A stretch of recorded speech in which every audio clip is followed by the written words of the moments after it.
Pues bienvenidas, bienvenidos. En este segundo panel tenemos el honor de contar con Ricardo Corredor de Colombia, con Rosane Borges de Brasil y con Harold Secue de Colombia. Y vamos a estar dialogando sobre memoria, cuerpo y territorio y tejiendo las diferentes perspectivas en el cambio cultural. Y queremos profundizar en este diálogo, pensando, ¿no?, como si estamos defendiendo este poder curativo de las historias, ¿no?, que reconocemos en esta región, con estas diferentes heridas de las que venimos. También queremos revelar cuáles son estas claves para poder entretejer mejor nuestras estrategias narrativas. Así que vamos a iniciar escuchando a Rosane Borges, que viene de Brasil. Ella es doctora en Ciencias de la Comunicación, trabaja sobre raza, género en la red Globo y también ha trabajado sobre el campo de la comunicación, los imaginarios tecnológicos, la raza, las relaciones de género. Y queremos iniciar este diálogo que nos puedas compartir qué memorias están escritas en los cuerpos, ¿no? Iniciaremos contigo y después pasaremos con los otros dos compañeros. Así que, Rosane, te escuchamos. A todas, todos y todes. Para mí es una alegría, un honor estar aquí, participando de un foro tan importante que nos toca temas fundamentales en escala planetaria. Creo que de cierta forma tu pregunta ya fue contestada con nuestros dos artistas, con su presentación de hoy que nos tocó, Palestina Libre, que es una bandera colectiva. Pero creo que pensar memoria escrita en el cuerpo de mi lugar existencial, de mi territorio de mujer negra, me lleva mucho a la travesía del Atlántico, nos lleva a la peor tragedia de la historia de la humanidad, llamada esclavitud transatlántica o esclavitud moderna, como prefieren los historiadores, porque se trata fue la única esclavitud en el mundo que decidió los cuerpos triplamente. Sabemos que desafortunadamente la esclavitud estuvo en todo el planeta, hubo en la Grecia, en Roma, casi todo el mundo supo lo que fue la esclavitud, una marca terrible, pero solamente la esclavitud transatlántica, ella se convirtió en un solo momento, transformó el cuerpo en moneda, en mercancía. Lo que vimos hoy con Palestina solo es posible porque nosotros tuvimos una matriz, tuvimos una esclavitud llamada que llevó raza como categoría de destitución. Por lo tanto, cuando estamos hablando de cuerpo y de memoria en América, en las Américas en general, estamos hablando de una inscripción, como dirían las feministas negras, como Beatriz Nascimento, como Conceição Evaristo, que dice que nuestra memoria es la memoria de un cuerpo que fue trucidado, que fue violado, que fue violentado, que fue transformado en objeto. Cuando en la travesía del Atlántico estamos hablando de la memoria, como dijo Conceição, ¿cuál sería la memoria para pensar negros indígenas en América del Sur? ¿Cuál sería la memoria para pensar cuerpos que hicieron la peor travesía? La memoria que está en el fondo del Atlántico, como dice Conceição Evaristo. Ella dice que nosotros debemos, la población afrodescendiente, un memorial en el fondo del mar, un memorial que tiene cuerpos, un mar que tiene cuerpos, una travesía que es de tragedia, y también de invención. Y creo que cuando hablamos cuál es nuestra memoria, es una memoria bifronte, es la memoria de la muerte, del dolor, de la herida, de la narrativa como posibilidad de cura, pero exactamente tuvimos una experiencia, nosotros pueblos negros indígenas, hay un concepto que dice que es experiencia en el mundo. La experiencia no es lo que pasa en el mundo, la experiencia no es ni siquiera lo que pasa con uno.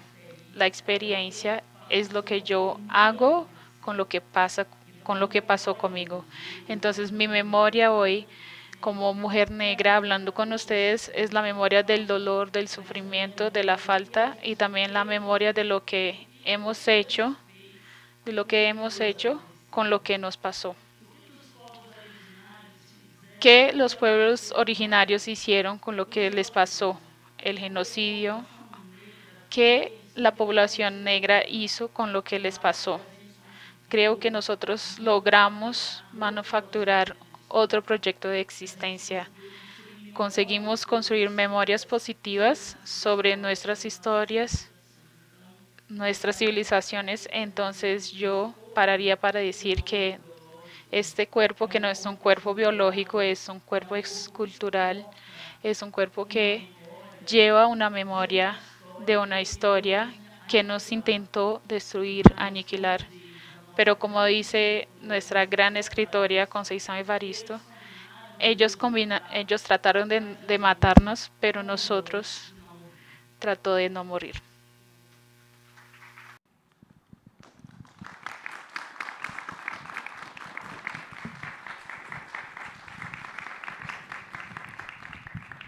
Muchas gracias, Rosan. Y creo que frente a esta memoria de dolor, como dices, ¿cuáles son estas memorias que se han construido desde los pueblos negros, de los pueblos indígenas?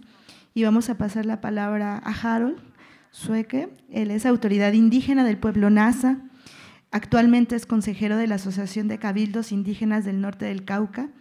Es comunero del resguardo Chambalo y es un reconocido comunicador indígena que ha abanderado iniciativas de fortalecimiento y de comunicación intercultural y del territorio Nasa.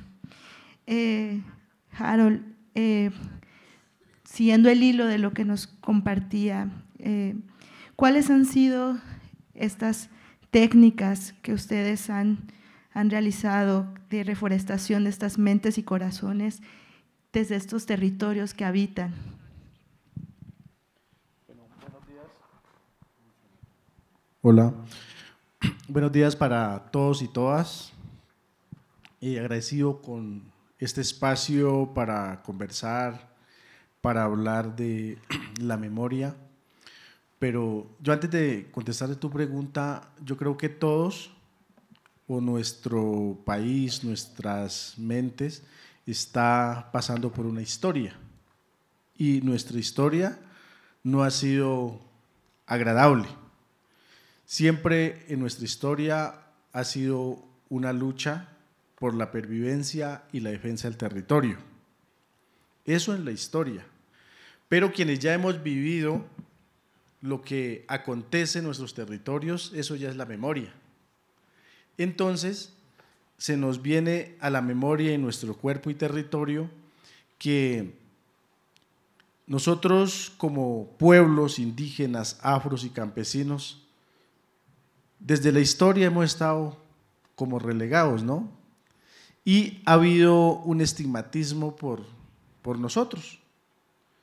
Entonces, cuando nos traen este tema de hacer memoria y pensarnos en el cuerpo y territorio, se nos viene a la mente que esas luchas que se han gestado desde la necesidad, desde los pueblos, pues son los que hoy hemos querido reivindicar derechos. Y siempre la lucha ha sido por reivindicación de derechos como pueblos campesinos, indígenas, afros, urbanos incluso. Y yo creo que el cambio cultural también ha sido nosotros a veces sentimos que lo indígena en la cultura es bonito cuando danzas, es bonito cuando cantas, pero cuando exiges ya no eres tan bonito. Entonces, allí encontramos también esos estigmatismos hacia los pueblos, porque si danzas y te ven desde el folclore, es atractivo, pero si ese que hace folclore también reclama los derechos, coloca su posición ante las normas, ante las injusticias, entonces allí sí viene el estigmatismo. Entonces, yo creo que culturalmente ha sido, para el caso de los pueblos indígenas en Colombia, ha sido una resistencia por la cultura y el territorio, porque no habría cultura si no existe un territorio. Y por eso, para nosotros como pueblos indígenas, lo primordial está el territorio, porque en el territorio está la vida, está el agua, se hace la educación, se tiene la salud. Entonces, basado en eso, nosotros podemos trabajar este tema. Y ya entrando también aquí en el tema que estamos del cine, el audiovisual, me parece que también ha sido una lucha, porque muchos, por muchos tiempos, hablaron por nosotros. Pero ya ha sido hora que nosotros nos tomemos las herramientas tecnológicas para hablar de nosotros mismos y de llevar el mensaje de acuerdo a nuestro sentimiento. Con eso no quiero decir que el que viene de afuera no es bienvenido. La lucha de los movimientos sociales están con los de afuera y los de adentro, pero los de adentro tenemos nuestra propia forma de expresión y nuestra propia forma de narrar nuestras historias, porque si las narramos nosotros, estamos contando lo que nosotros vivimos. Por eso para nosotros es muy importante el tema vivencial. Entonces, eso puedo conversar y más adelantico en la otra ronda estaríamos siguiendo con esta temática. Gracias.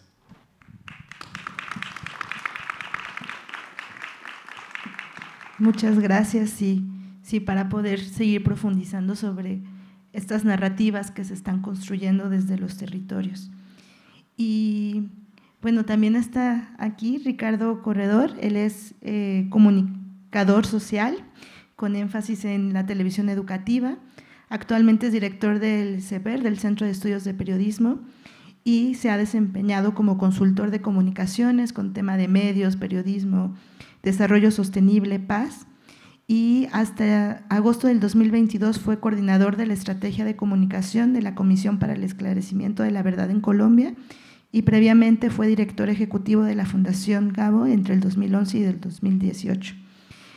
Ricardo, ¿nos podrías en esta primera ronda empezar a compartir pues, cuáles han sido estos aprendizajes que se tuvo en la Comisión de la Verdad al hilar esta memoria en una nación fragmentada por la guerra? Buenos días, gracias por la invitación. Justamente se cumplió la semana pasada 2 años de la entrega del informe final de la comisión, y el hecho de que estemos hablando de eso todavía me parece que es pues una muestra del interés que eso ha tenido, y pues yo sí creo que es importante como seguir jalando la pita, digamos, de mucho de lo que se trabajó allí. Yo quiero hacer unas reflexiones de varias cosas. Uno, que fue una pregunta, digamos, allí al interior de la comisión sobre la relación de los conceptos de memoria y verdad.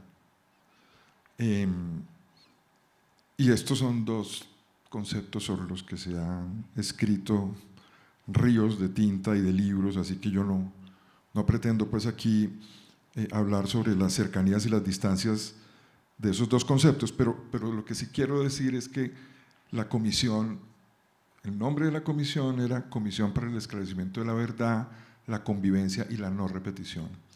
No era una comisión de la memoria, ¿no? Y eso pone puso, digamos, la conversación y el mandato de la misión en otro lugar, generando muchas preguntas muy complejas porque son dos conceptos muy interrelacionados, no son conceptos que uno pueda separar de una forma como tan tajante, pero de todas maneras no está de más aquí recordar que Colombia tiene un Centro Nacional de Memoria Histórica que existía mucho antes de la comisión, desde 2011, se creó en 2011, y no era, digamos, el mandato de la comisión pues hacer el trabajo que ya estaba haciendo el Centro Nacional de Memoria Histórica, sino todo lo contrario, era un mandato de la comisión trabajar sobre lo que se había construido allí, que pues es un trabajo extenso, pues en particular sobre todo bajo la dirección de Gonzalo Sánchez, pues ahí se hizo un esfuerzo inmenso de documentar lo que pasó en el conflicto armado interno colombiano, y pues allá hay mucho material muy valioso. Creo que también es importante, justamente en este lugar de la memoria y de la verdad, también decir que no era un mandato de la comisión definir el origen del conflicto, que eso también a veces, algunas personas a veces preguntan, pues la pregunta de la comisión no fue por el origen del conflicto, de hecho en el marco de la negociación, cuando estaba en La Habana, hubo una comisión que se creó para discutir ese tema, porque pues allí había un debate, creo que todos sabemos acá, sobre que la naturaleza o el origen político del conflicto marcaba mucho la manera como se abordaba esa negociación. Entonces, tampoco esa era la pregunta. La pregunta, digamos, que se planteó la comisión tenía que ver con la pregunta sobre los factores de persistencia del conflicto. La pregunta, digamos, de fondo de la comisión era ¿qué fue lo que hizo que este conflicto durara tanto y se degradara tanto? ¿Por qué duró tanto? Es que a veces creo que nosotros mismos perdemos la perspectiva y no es normal que un conflicto dure casi 60 años, eso no es tan común. Si uno se pone a mirar los conflictos, digo, tampoco hay una regla de duración, pero un conflicto tan largo no es tan común, y entonces ahí había una pregunta muy profunda de ¿por qué? ¿Qué fue lo que hizo que durara tanto y se degradara tanto? Y pues la respuesta, digamos, del informe de la comisión está en eso que llamaban los factores de persistencia, y que están sobre todo pues señalados en ese capítulo de hallazgos y recomendaciones, ¿no? Y un poco para aterrizar de ahí, un poco al tema del foro, en donde se incorpora, digamos, la mirada de lo territorial y la mirada del cuerpo, pues era imposible responder a esas preguntas sin tener esas dos perspectivas, y estuvieron muy presentes, y de hecho la comisión tuvo creo yo que una de las cosas que se destaca de la comisión y que además se le reconoce mucho, por ejemplo a nivel internacional, es ese despliegue territorial en todo el país. La comisión tuvo, hasta la llegada de la pandemia, tuvo 28 casas de la verdad en todos los territorios, y había una dirección territorial y una dirección étnica, ¿no? Porque la incorporación también de lo étnico fue tremendamente importante en el trabajo de la comisión, y eso también es algo que creo que vale la pena recordar y retomar. Pero quisiera sobre todo hablar un poco del tema territorial, porque como digo, ese fue un despliegue muy intencional de la comisión, y de hecho en el informe final, que es estos 24 libros, digamos, ¿no? Son 10 capítulos, pero el volumen territorial, el tomo territorial está desplegado en 14 libros, en función de unos territorios que se definieron, digamos, ahí desde el trabajo de la comisión, pero también hay unos capítulos dedicados a trabajar, a hacer una mirada un poco más global desde lo rural y el impacto, digamos, que el conflicto tuvo en el campesinado, y también una mirada de conjunto desde lo urbano. Pero hay un capítulo introductorio que es digamos, que yo no sé, si no lo han mirado, creo que este es un buen lugar de entrar, digamos, a la dimensión territorial del conflicto, porque pues trata, digamos, de recoger un poco allí de lo que se planteó desde esa perspectiva. Y solo quiero decir dos cositas y con esto termino. Uno es clarísimo, digamos, cuando la comisión empezó a hacer su trabajo, que las dinámicas del conflicto variaban y no podían ser homogéneas cuando se entraba en la mirada del territorio, ¿no? Que esa mirada, digamos, desde Bogotá, digamos, desde el centro, pues fue una mirada de mucho tiempo, pero que aquí era absolutamente necesario entrar en estas dinámicas en lo territorial y en lo étnico, y ahí eso, digamos, se incorporó de manera muy fuerte y la comisión empezó a encontrar lo que es obvio, pero que había que decirlo, y era que esas dinámicas locales tenían unas particularidades y que solo en la medida que uno fuera capaz de entender eso eso le podían dar algunas de las claves acerca de los factores de persistencia, ¿cierto? El texto, digamos, lo dice muy claramente, ese es el conflicto, o sea, no cubrió homogéneamente ni con la misma intensidad la geografía del país, y eso creo que es importante hacerlo. Ahí en esto fue muy importante Alfredo Molano como comisionado, pues porque él fue siempre a lo largo de toda su trayectoria un abanderado de mirar y de indagar en la profundidad de lo territorial, y él insistió muchísimo en este trabajo. Lo segundo que me parece importante mencionar es que el conflicto armado está íntimamente relacionado con el modelo territorial del Estado, y ese es un modelo que tiene un montón de raíces históricas desde la colonia, desde incluso pues el mandato de la comisión, digamos, era un mandato, digamos, de un periodo histórico, pero pues la comisión no estaba obligada, entonces pues de hecho el capítulo étnico va mucho más atrás, porque si no hay manera de entender con profundidad lo que pasó. Pero la hipótesis de la comisión, más, digamos, uno de los planteamientos de la comisión tenía que ver con el entramado de actores que es al final el que sustenta todas las dinámicas de violencia y de conflicto. Y eso es un poco lo que explica que cambian los actores armados, pero no necesariamente cambian las dinámicas de la violencia, porque es el entramado de relaciones que hay alrededor, y en ese entramado están políticos, empresarios, en fin, obviamente los actores armados, el narcotráfico, digamos, pero ese entramado tan tupido y tan consolidado es uno de esos factores de persistencia que hace que justamente pues, puedan desaparecer un grupo guerrillero, un grupo armado, pero muchas veces esas dinámicas se mantienen porque ese entramado sigue allí muy fuerte. Y cuando uno mira, digamos, y obviamente uno mira desde lo territorial, la comisión hizo la tarea de mirar lo territorial, y hay dinámicas particulares en lo territorial, pero también es claro que uno encuentra unos patrones que uno puede discernir desde lo nacional y sobre los que la comisión también estuvo trabajando. Y esa tensión, digamos, nación, centro, territorio, pues estaba en el corazón de todo lo que se hizo allí. Pero pues claro, si uno mira, digamos, los impactos de la violencia, digamos, vivida, y sobre todo desde la centralidad de las víctimas, que era un mandato que tenía la comisión, pues ahí el tema, digamos, de la violencia infligida en los cuerpos, aunque está anclada en un territorio, uno sí puede encontrar unas claves de patrones que la comisión trató, digamos, de esclarecer. Y cierro simplemente porque me parece que tiene pertinencia con lo que hablamos acá, justamente con una analogía o con una metáfora, digamos, que planteó el padre Francisco de Rubio, el presidente de la comisión, en la declaración final, en donde él, digamos, habla de Colombia como una metáfora de cuerpo-territorio, ¿no? Y la declaración decía, y lo voy a leer, decía, y mira un poco lo que tú mencionabas sobre el tema, y tú también, sobre el tema del cuerpo y la herida, digamos, la sanación. Decía, llamamos a sanar el cuerpo físico y simbólico, pluricultural y pluriétnico que formamos como ciudadanos y ciudadanas de esta nación.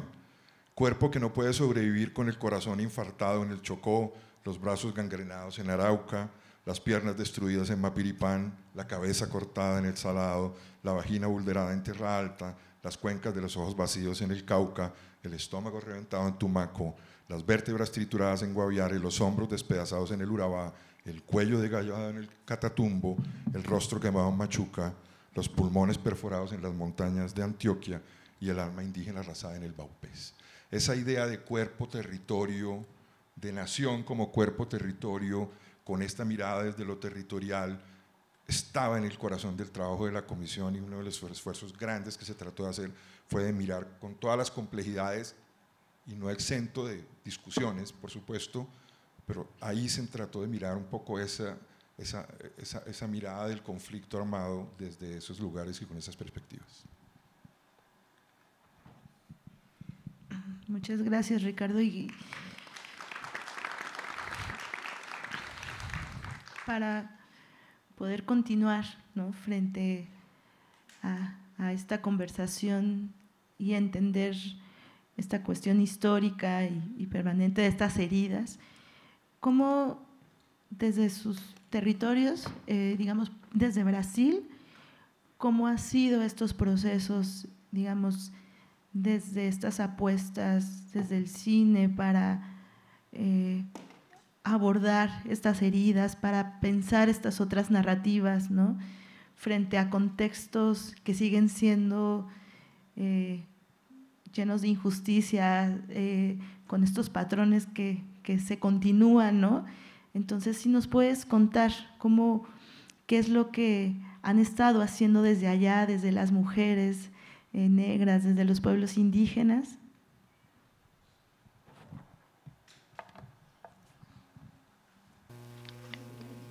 Bueno, mucho emprendimiento, muchas cosas están siendo hechas y nosotros costumamos bromear que en Brasil, cuando intentamos afrontar al racismo, el sexismo, Brasil es un país, como ustedes saben, de dimensión continental, que ha sido construido como muchos otros países de América, de Latinoamérica, negando la ancestralidad desconfortante, incómoda. Somos un país negro, de 50% de población negra, pero que se ha construido con un imaginario de la nación, de un discurso oficial de que nosotros no éramos un país racista, porque Brasil nunca había vivido leyes segregacionistas.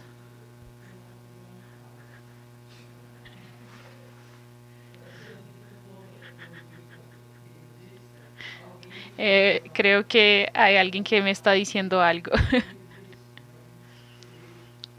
Bueno, ya lo saqué. Entonces, somos un país segregacionista, racista, pero nosotros negamos eso. Y los movimientos de insurrección que ha intentado y que está construyendo un nuevo proyecto de nación, ellos tienen en un primer momento, en una primera camada, construir un imaginario a partir de una realidad. Nosotros sí somos un país sexista, sí somos un país racista, y somos un país de que cada 10 jóvenes en la cárcel, que están en la cárcel, 8 son negros, y muchos de estos encarcelamientos son injustos. Y nosotros somos uno de los 5 países que las tasas de feminicidio es muy grande, y somos el país que más mata a personas trans, y también el país que más consume pornografía trans. Entonces el movimiento brasilero, tenemos una anécdota que al opuesto de lo que pasa en Estados Unidos, en Brasil nosotros tratamos de convencer de que Brasil es un país racista. Entonces es un esfuerzo un poco muy grande, porque requiere de activistas, de realizadores del audiovisual como convencimiento. Nosotros fragilizamos con el tiempo la idea sin el apoyo de las izquierdas progresistas, porque la izquierda brasilera solo escribe el proyecto de ha sido una izquierda que por mucho tiempo, muchos no me dejan mentir, no me dejan mentir sobre eso, que hasta hoy tenemos sectores de izquierda que son muy resistentes porque nos dicen identitaristas, Pero ¿por qué digo eso? Es un poco para señalar que un poco de lo que hemos hecho en Brasil viene desde el teatro experimental del negro, una lideranza negra que es muy conocida en la diáspora del mundo, Abdias Nascimento. Él creó el teatro experimental negro y cumple 80 años este año, y él crea el teatro experimental porque nosotros necesitamos relacionarse con nuestro mismo espejo, y para él era fundamental construir otro imaginario de país a partir de 1944. Tenemos otras iniciativas que van llegando a la industria cinematográfica. El cine nuevo en Brasil de los 60 es un cine que también intenta construir otro estilo de lo que son nuestras desigualdades, pero no trae la cuestión racial para el centro. Todos los movimientos desde entonces, el audiovisual brasileño negro, él es en cierta medida legatario de lo que fue el teatro experimental del negro, que creó un nuevo estilo, un estilo propio de pensar el audiovisual, y a partir de eso tuvimos colectivos de mujeres negras del audiovisual. Beatriz Nascimento, a cual me referí en mi primer momento, fue una activista importante, fue una mujer que la mataron, la asesinaron de manera brutal porque intervino en una pelea en un bar de una amiga blanca que sufría violencia doméstica, y este día en una confraternización ella dijo que él ya no la agrediría a sus colegas, y entonces él dijo que la mataría, le dijo a Beatriz que la mataría, y nadie le creyó, en un bar en la zona sur carioca en Río de Janeiro. Y después él regresó y le disparó a Beatriz Nascimento. Yo estoy describiendo un poco más porque Beatriz es una referencia en el campo audiovisual. Ella tiene una película llamada con Raquel Gertas, y en esta película ella trae bastante la cuestión de la memoria, y entonces cuando pensamos los movimientos más actuales, tenemos representantes ilustres de PAN, la Asociación de Audiovisual, tenemos colectivos indígenas en Brasil, y nosotros estamos muy en sintonía. No voy a citar a todos los nombres porque siempre acabamos olvidando algunos. Entonces creo que estamos en un momento muy rico en Brasil porque venimos reposicionando la temática racial en Brasil, y no hay en Brasil un país con imágenes hegemónicas circulando en televisión y en el cine, un país que cuenta las historias de las mujeres negras, de las mujeres indígenas, de los pueblos indígenas y de las personas afectadas por la cuestión clase. No es un país democrático, no es un país republicano. Entonces todo debate, las redes sociales fragilizan el debate, pero hay un debate muy fuerte en las redes sociales que es: ¿tal persona me representa o no me representa? El debate de la representación no es cualquier cosa. Aunque esté sufriendo la captura neoliberal de una representación por la lógica capitalista, pero nuestra reivindicación viene de otro lugar. Decir de que determinada persona no nos representa, no queremos decir que no es solamente nuestro momento. Lo que queremos decir es que en un mundo en que somos pluriversal y no universal, es necesario que cuerpos negros indígenas puedan representar el pluriversal humano y no el universal humano. Nosotros venimos luchando mucho, que nosotros somos legítimos y legítimas para contar nuestras propias historias, pero también somos legítimos para contar toda una historia de toda una colectividad. Clarice Lispector, una escritora, poeta muy conocida en Brasil, Ella es muy reconocida como una mujer que construyó una poesía que pensó la subjetividad femenina de todas las mujeres. Pero Conceição Evaristo, cuando ella es reconocida como una escritora negra que habla de los dramas de las mujeres, y es verdad. Pero cuando Conceição Evaristo ella literaliza las historias de las mujeres negras, ella posibilita que todas las mujeres blancas, negras e indígenas proyecten una posibilidad de reconstrucción de sus existencias. Entonces lo que vemos hoy en Brasil son emprendimientos de pueblos originarios diciendo que quieren contar nuestras historias, pero no de apenas una visión particular. Queremos contar nuestras historias porque nuestras historias son las historias del mundo. Así también nosotras, las mujeres negras, queremos contar nuestras historias de dolor, de superación, de alegría, porque no son nuestras historias, es la historia de la humanidad. Queremos contar nuestras historias porque cuando hablamos, por ejemplo, de lo que significa ser habitante del borde del mundo, hay una frase que me gusta mucho que dice lo siguiente: los habitantes del borde del mundo, ellos vienen primero. Los habitantes del borde del mundo ven cosas inimaginables. Los habitantes del borde del mundo ven la catástrofe destruyendo la superficie porque son habitantes del borde del mundo. Lo que significa es que pensando en el borde, pueden ser el borde de la geopolítica o de la racialidad. Significa decir que tenemos la legitimidad, la expertise para pensar el todo, porque nosotros somos habitantes del borde del mundo, y pensar el todo significa que nosotros podemos proveer el mundo de herramientas, de tecnologías que fueron enterradas y que en este momento de catástrofe este mundo ya no existe.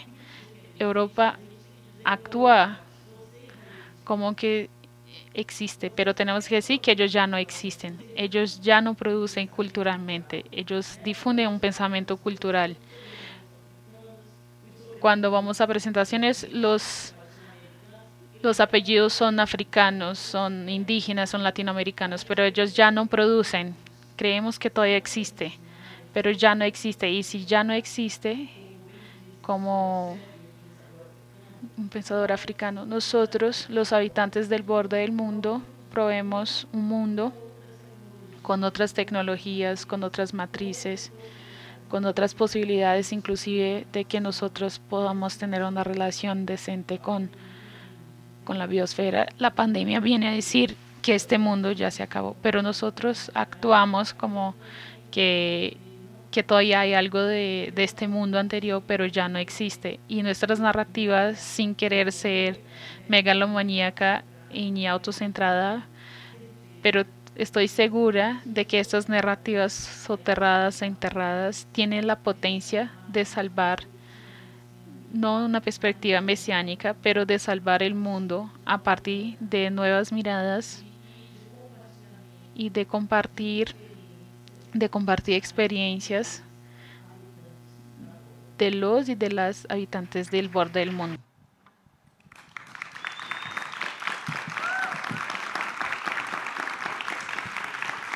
Muchísimas gracias por este recorrido, por compartir estas referentes que son importantes siempre mencionarlas y recordarlas y ponernos como puntos para esta segunda ronda, pero también para este diálogo que empezamos desde hace 2 días acá, ¿no? En relación a lo legítimo de contar estas otras historias, esto desde el borde desde los bordes. Y Harold, ustedes desde este gran trabajo que también ya hemos estado escuchando con otros compañeros que hacen, ¿cómo han sido estos procesos? ¿Cuáles han sido esas narrativas? ¿Cuáles han sido también esas esos retos que han implicado, ¿no? Y que nos puedas compartir también para poder tener más elementos en esta discusión que estamos teniendo y como decían las compañeras al inicio, para tener más preguntas, ¿no? Que podamos también reflexionar desde cada lugar de donde estamos haciendo estas apuestas, desde el cine, desde el audiovisual. Bueno, yo creo que nosotros en la experiencia de producción audiovisual, de entrar un poco al cine, va más dado a buscar historias a partir de las vivencias. A partir de allí creemos que es una historia que sale del corazón, del sentimiento de la gente, porque así seamos del territorio, existen cientos de historias. Por ejemplo, el tema de nosotros, el capítulo anterior de Autonomías Territoriales, que es una de las series, buscamos la temática y dijimos, vamos a mirarnos hacia adentro. Ya hemos hablado mucho hacia afuera, entonces hablemos hacia adentro, mirémonos hacia adentro. Y mirarnos hacia adentro implica de decir nuestras dificultades, de hablar de nuestras propias dificultades, de hablar de nuestras propias problemáticas. Y allí encontramos historias, por ejemplo, del tema de violencia sexual, la violencia contra la madre tierra, la violencia que viven la población LGTBI, y cómo eso también es responsabilidad de nosotros como comunicadores, como realizadores, de hablar de esos temas, porque hay un estigmatismo contra la mujer, hay una violencia contra la mujer, hay una violencia contra la comunidad LGTBI, y hoy hay estas nuevas masculinidades en territorios indígenas también que están por allá escondidos. Entonces, ya se nos hace importante de incluir en nuestras historias estos paradigmas, como lo llaman en el lenguaje occidental, de incluirlos a nuestras historias. Y a partir de allí es que hemos venido construyendo con la gente.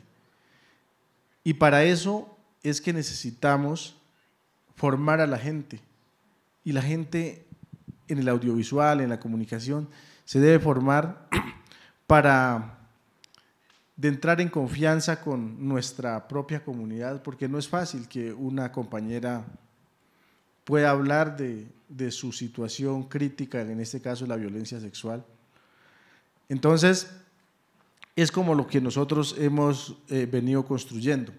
Pero también en ese tema, y ahorita que aquí el compañero Ricardo habla del tema de la Comisión de la Verdad, hay miles de historias que no han sido contadas.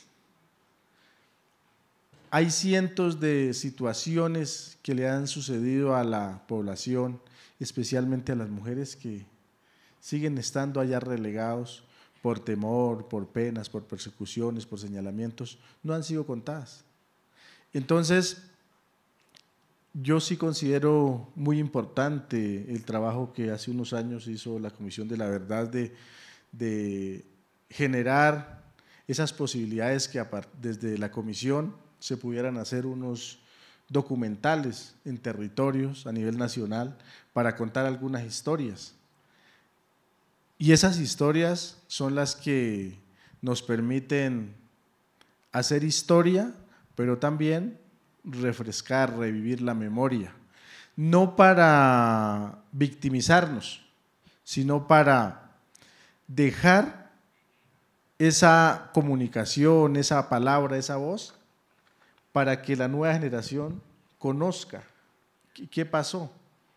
Porque 50 años de conflicto armado en Colombia, y siempre creímos que la paz con la firma entre el presidente Santos y las FARC, como que iba a cambiar Colombia, ¿no?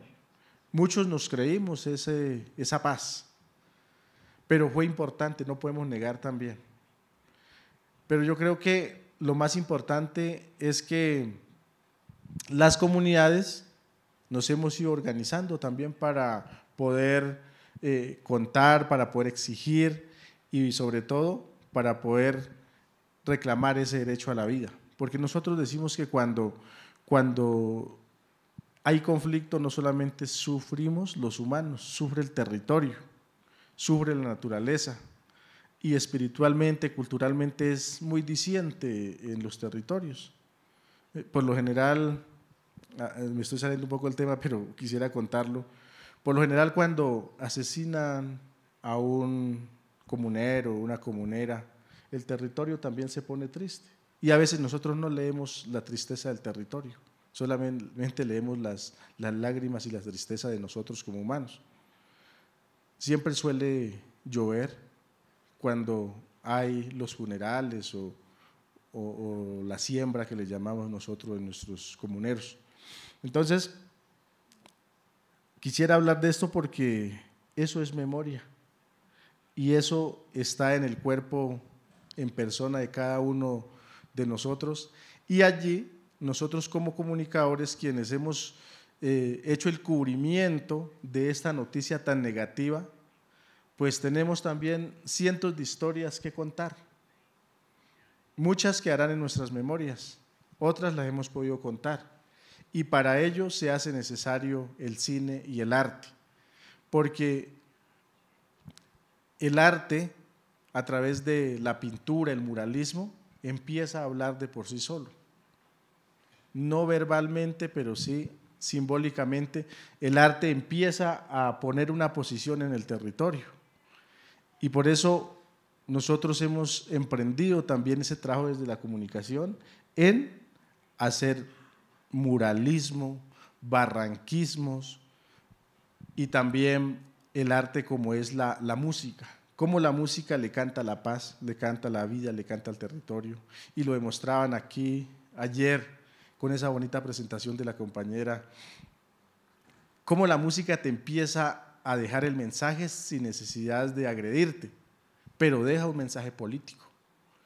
Y por ello nosotros hemos diseñado la estrategia comunicativa a partir de la comunicación propia que tiene que ver con la minga del arte.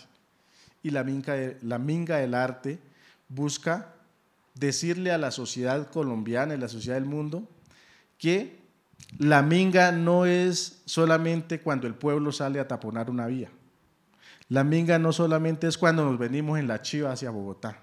No, la minga es danza, la minga es música, la minga es alimentación propia, la minga es audiovisual, la minga es producción radial.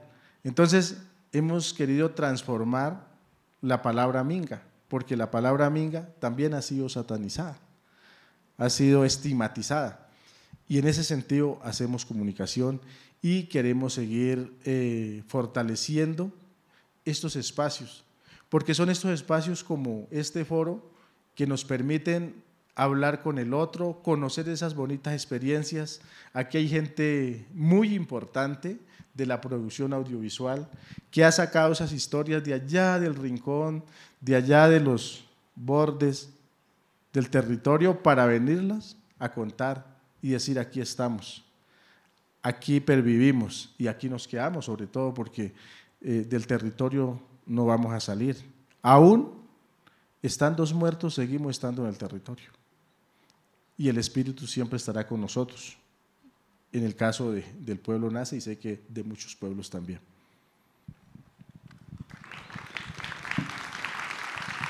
Muchas gracias por recordarnos que el territorio también se pone triste, de poner esta pregunta de cuántas historias faltan por contar, ¿no? Por recordar, poner en el centro el derecho a la vida y hablar, ¿no? También estas disputas que tenemos frente a como pensar, ¿no? De la minga, como esta danza, como este audiovisual, como la radio y todo lo que nos puede posibilitar.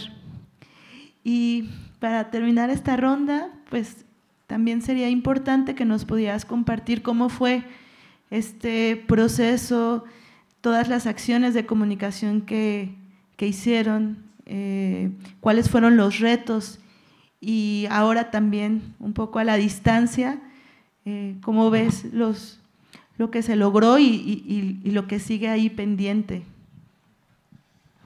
Pues está difícil hablar después de Harold y de Rosanne. Pues porque yo hablo desde un lugar, digamos, vamos a decirlo así, más institucional, por decirlo de alguna forma. Pero quiero hablar desde ahí porque sí creo que hay una cosa que fue valiosa del trabajo de la comisión con respecto a la comunicación y a cómo incorporar lo étnico y lo territorial, y era que, y digamos así lo planteamos en la estrategia de comunicación, es una estrategia, digamos, es la estrategia de la comisión, pero es una operación descentralizada. Entonces, yo dirigía la comunicación de toda la comisión y, como les decía, había una dirección étnica, había una dirección territorial, pero esas direcciones tenían equipos propios de comunicación y yo no era el jefe de esos equipos. Y esto es muy interesante, para mí era a veces problemático. Imagínense, pues, si yo tengo una responsabilidad, digamos, de la comunicación institucional, pero eso es tremendamente valioso en la perspectiva de lo que se está hablando aquí, y a mí me parece que como aprendizaje, digamos, de comunicación institucional, creo que también es muy valioso, porque había una estrategia unificada, pero la manera como se contaba desde la perspectiva de cada uno de esos, desde lo territorial y desde lo étnico.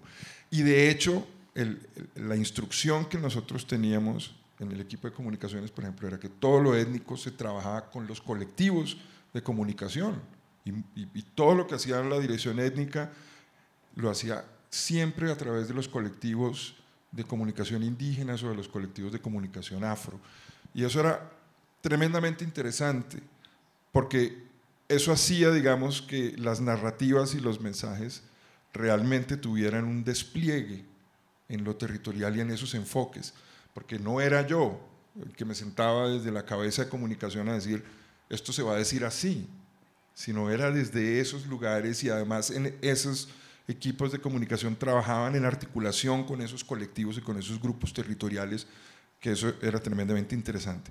Y lo otro que también me parece importante mencionar, porque lo acabas de decir tú a propósito de hablar de la minga, como que la minga es cultural, es que la comisión tenía 4 grandes como estrategias transversales. Comunicación era una, pedagogía era otra, participación era otra y arte y cultura era otra. Y esas 4 estrategias, de nuevo, yo no era el que mandaba sobre esas 4 estrategias, las 4 estrategias trabajábamos juntos. Comunicación, pedagogía, participación y arte y cultura. Y uno de los aprendizajes para mí, digamos, desde el punto de vista de la comunicación, es que ese diálogo es tremendamente enriquecedor. Porque en ese diálogo, por ejemplo, en mi diálogo con arte y cultura, yo entendía arte y cultura como una, lo voy a decir así, pero quizás de pronto no puede sonar como muy funcional, pero es una herramienta también de la comunicación, ¿cierto? Y en la medida en que trabajábamos articulados, pues se pensaban todas las cosas articuladamente. Lo mismo pedagogía. Claro que uno puede hacer pedagogía desde la comunicación, pero si uno piensa junto las acciones y las estrategias de pedagogía y de comunicación, pues eso hace que sea mucho más potente. Y muchas de las cosas de la comunicación se pensaban desde la pedagogía en clave pedagógica. Entonces, y de hecho existen, si ustedes entran a la plataforma, existen allí unas guías en donde el equipo de pedagogía cogió, por ejemplo, mucho del material audiovisual, todo el material audiovisual, que fueron centenas de horas de material audiovisual, y trabajaban en cómo usar esos materiales en clave pedagógica, en un entorno de escuela o en un grupo comunitario o qué sé yo. Entonces, esas 2 cosas, como la descentralización de pensar la comunicación, la ejecución de la comunicación desde lo territorial, desde lo étnico, fue muy importante, y la articulación de todas las estrategias, no solo pensadas, digamos, desde un solo lugar, sino en múltiples desbordamientos. Eso me parece que fue muy importante en términos institucionales, y a mí me parece que como aprendizaje para las instituciones debería ser así, como No es que haya una persona de comunicación que está ya sentado, probablemente aquí en Bogotá, diciendo es que eso es así, sino cómo se trabaja eso desde lo territorial. Ahí me parece que eso fue valioso de la comisión y que fue importante de lo que se hizo. Muchas gracias. Tenemos ya solo 10 minutos para poder cerrar este diálogo tan interesante que nos dejan muchas preguntas y también cosas que tendríamos que retomar para estos días que sigue, pero digamos, si aprovechamos estos 10 minutos para que cada quien pueda decir unas palabras pequeñas para poder cerrar este diálogo tan enriquecedor. Si quieres, empezamos contigo. Só reafirmar meu agradecimento de estar aqui com vocês, que não são meramente protocolares. Eu acho que desde ontem a gente está aqui num processo meio que imersivo, né, de pensar questões fundamentais para o cinema, né, não só também para a dimensão do impacto social, mas que histórias que a gente quer contar, né, que futuros que a gente quer construir, que presentes que a gente quer projetar. E eu tenho a certeza que, na verdade, esse evento ele é fundamentalmente um evento político. Nós realmente estamos atravessando uma quadra difícil da história, do ponto de vista política, das regressões, dos neofascismos, e a gente atuar do ponto de vista das narrativas, né? Da ficção, fazer da ficção uma fabulação crítica, para mim, hoje, é um território de existência fundamental para a gente também pensar a memória. Quando Ricardo, à medida que você foi falando, me veio muito também as tensões do Brasil em relação à construção da memória do ponto de vista institucional, né? Desde o governo Dilma, que foi uma mulher que sofreu, foi torturada, e agora retomada com Lula, e a gente vê como é fundamental a gente ter a construção da memória do ponto de vista institucional como um pilar importante. Então, eu só agradeço.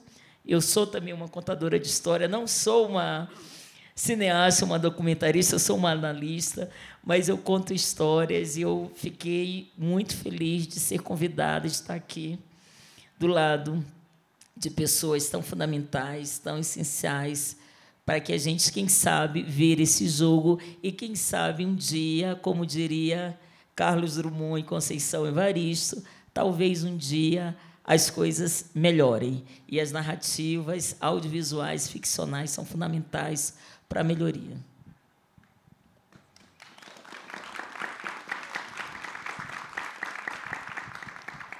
Bueno, yo finalmente quisiera mencionar que el arte debe servir para sanar esas heridas. Sabemos que si sanamos, podemos buscar en nuestra comunidad, en nuestro territorio, algo de tranquilidad.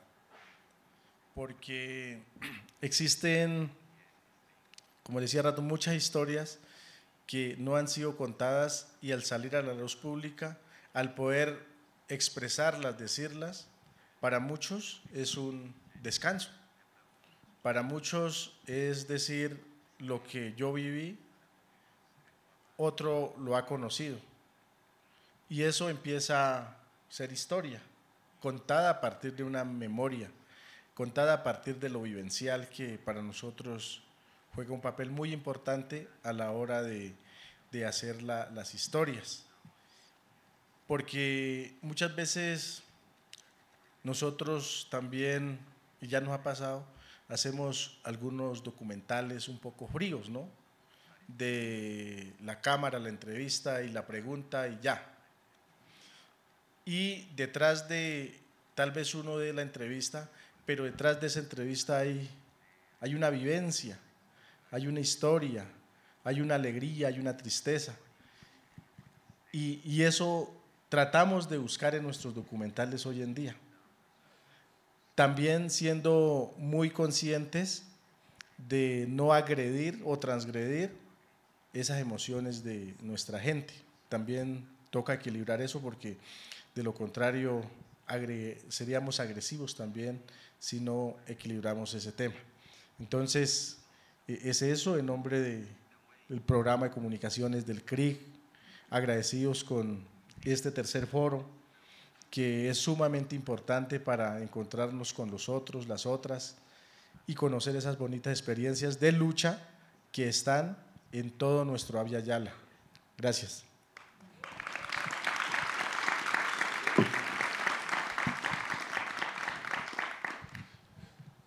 Yo quiero cerrar con, digamos, algo que yo siento que fue como un poco la tarea pendiente que quedó de la comisión, porque pues al final, digamos, las circunstancias llevaron a que se entregara el informe pues 2 meses antes de que terminara, pero pues el espíritu de todo, digamos, de la comisión estaba muy anclado en la pregunta por las recomendaciones para la no repetición. Es decir, ¿qué es lo que tenemos que hacer para que no se repita? ¿No? Ahí estaba el corazón de lo que… y el trabajo, digamos, que yo sigo que está pendiente, sigue estando allí. Y ahí hay muchas preguntas que tenemos que, como país, responderlas de frente en un entorno que cada vez estamos viendo se está radicalizando y donde cada vez es más difícil tener una conversación sensata, civilizada, que no sea agresiva y que no sea violenta. Pero de todas las preguntas que hay de los factores de persistencia, porque pues aprovechando a Rosane y a Harold aquí, la pregunta por el racismo estructural en Colombia, por ejemplo, porque en Colombia también es un país que no reconoce que es racista, ¿no? Allá hay una pregunta que nos está costando tener una conversación sobre eso, ¿no? Y yo estoy de acuerdo con Harold en que la única manera que uno puede tener una conversación sobre eso es si uno tiene unas historias que le permitan realmente pues, entender, ¿no? La comisión se hacía siempre, digamos, como mecanismo extrajudicial, digamos, dentro de estos sistemas de justicia transicional.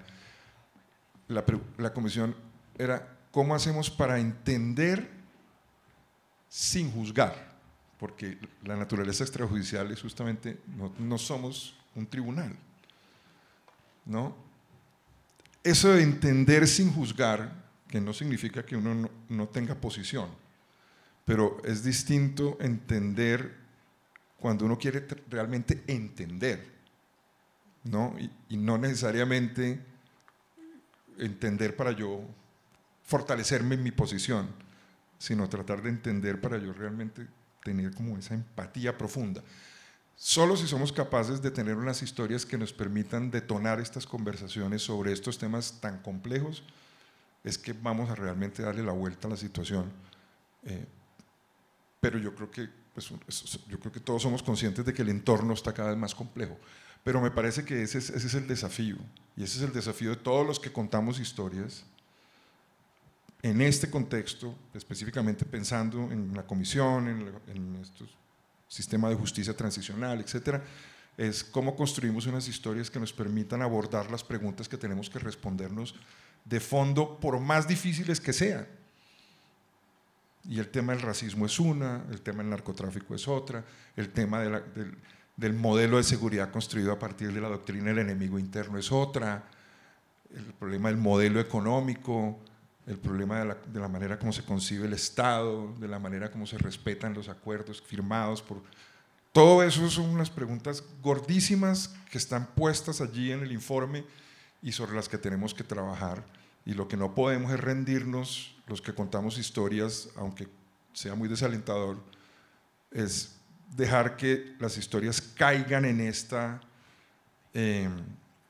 maraña de radicalismos tan fuertes, y con esto vuelvo, insisto, no es que no haya posiciones, todos podemos defender una posición, pero es en la forma como se sostiene la conversación, es en la forma como calificamos el discurso y el debate público, que es la única manera como podemos tenerlo. Pero si seguimos de la manera como estamos viendo que está sucediendo, pues me parece que es más difícil porque no hay escucha real. Es simplemente yo digo lo que yo creo y no escucho al otro, y no escucho para entender al otro. Escucho solamente para fortalecer mi posición. Y eso, en últimas, nos tiene en lo que en la declaración llamaban también el modo guerra. El país puede que haya logrado acabar a través de una negociación un conflicto con un grupo armado, pero el modo guerra está instalado, sigue instalado en este momento en Colombia. Y es ahí donde yo creo que las historias nos tienen que ayudar a salir del modo guerra, y uno solo sale del modo guerra si uno es lograr de entender lo que le está pasando al otro, y ahí la comunicación y las historias que todos aquí cuentan son fundamentales, porque no todo el mundo tiene la oportunidad de ir a los territorios indígenas o ir a los territorios étnicos a tratar de lo que está pasando allá, pero si nos contaran las historias de lo que está pasando allá de una manera que me conmueva en el buen sentido de la palabra, me parece que ahí está el desafío para todos. Pues muchas gracias a los tres. Y bueno, pues ahora es la hora del café para poder seguir conversando, y muchísimas gracias.